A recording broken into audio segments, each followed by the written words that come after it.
నీ ముందు తలదించుకున్న ప్రతివారు తగ్గినట్టు కాదు, అలాగని చేతగాని వారు కూడా కాదు. వారికి నిన్ను ప్రశ్నించే వీలున్నా కూడా అప్పటి పరిస్థితులకు లొంగిపోయి లేదా బంధాలకు లొంగిపోయో వాళ్ళు తగ్గితే తప్పు చేశారని అర్థం కాదు. వాళ్ళు బంధాలకు విలువనిస్తున్నారు, ఆ బంధాలను నిలుపుకోవడం కోసం మాత్రమే తగ్గారనేది నువ్వు గుర్తుంచుకోవాలి. అంతేకాని తగ్గి ఉన్నారు కదా అని నోటికొచ్చినట్లు మాట్లాడి చులకనగా మాట్లాడినట్లయితే రేపటి రోజున నువ్వే బాధపడాల్సి ఉంటుంది.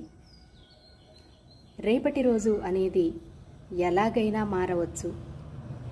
రేపు నువ్వు ఎక్కడా కూడా తలెత్తుకొని తిరగలేని పరిస్థితి కూడా రావచ్చు.